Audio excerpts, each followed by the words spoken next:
जसप्रीत बुमराह का भी सही है। रात को सो, सुबह उठो, एक रिकॉर्ड तोड़ो, अपना रिकॉर्ड बनाओ और फिर सो जाओ। भाई साहब ये बंदा अपने अपने बनाए हुए रिकॉर्ड ही तोड़े पे तोड़ी जा रहा है। Most wickets in Australia India की तरफ से किसकी है? पहले कपिल देव की थी 51, अब जसप्रीत बुमराह की है 52।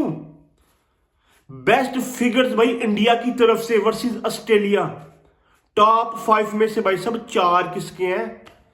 द गोड जसप्रीत बुमराह के भाई साहब। भाई ऑनेस्टली मैं थक चुका हूं भाई जसप्रीत बुमराह के बारे में बात कर करके। मेरा गला खुश्क हो चुका है, गला बैठ चुका है। जब जब मैं इंडिया के बारे में कोई वीडियो बनाता हूं ना, तो टॉप ऑफ द टेबल भाई होता है जसप्रीत बुमराह। भाई जिस हाई लेवल पे जाके वो बंदा परफॉर्मेंस देता है इंडिया की तरफ से, जो मर्जी हो जाए, प्लेयर बैटिंग करे ना करे, बॉलर बॉलिंग करे ना करे, लेकिन जसप्रीत बुमराह भाई साहब परफॉर्मेंस आपको देगा, डेफिनेटली देगा।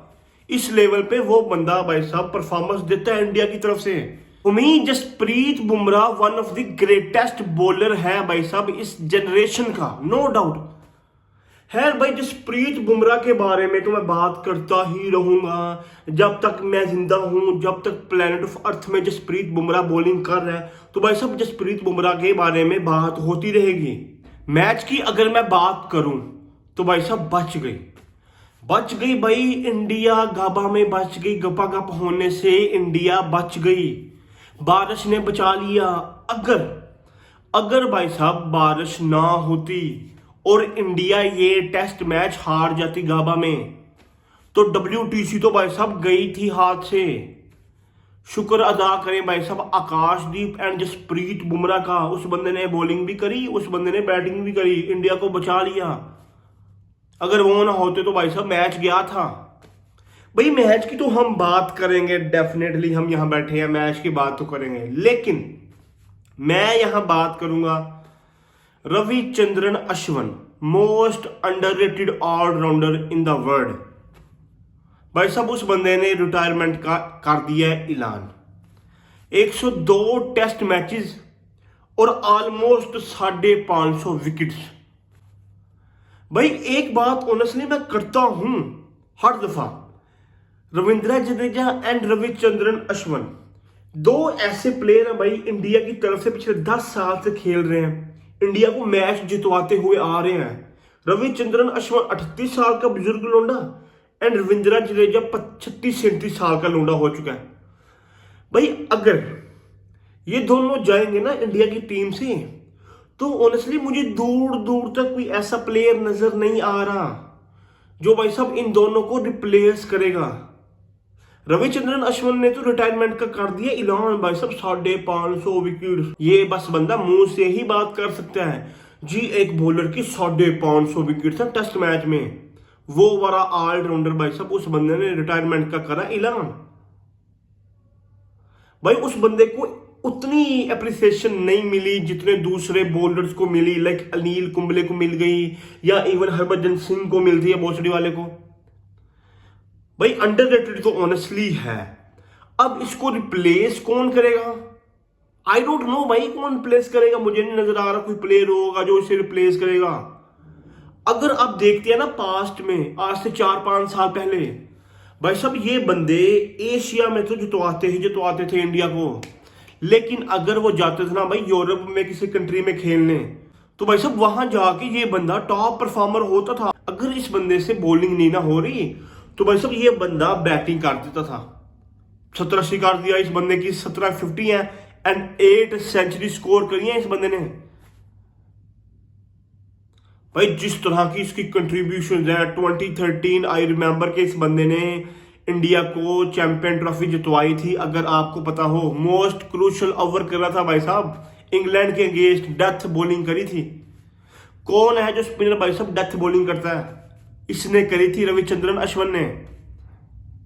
मेरे ख्याल से एक ट्रॉफी ये बंदा जीता अपने कैरियर में, और वो भी इसने खुद जितवाई है इंडिया को डेथ बॉलिंग करके। लास्ट ओवर करा था, 15 स्कोर आ गया था। तो भाई मुझे नहीं ऐसा लगता कि ऑनेस्टली इतनी जल्दी इस प्लेयर की रिप्लेसमेंट हो सकती है? बिकॉज मुझे कोई नजर आ नहीं रहा कि इसको रिप्लेस करेगा आके। ऊपर से जफियां डाल रही हैं भाई विराट कोहली के साथ। विराट कोहली मांग रहा होगा ना माफी, भाई माफ कर दे मुझे, जो तेरी और मेरी राइवलरी चलती रही है भाई यूट्यूब पे या on the field of the field जो भी है, माफिया तलाफियां हो चुकी हैं भाई साहब। तो रिटायरमेंट का ऐलान भी हो चुका है।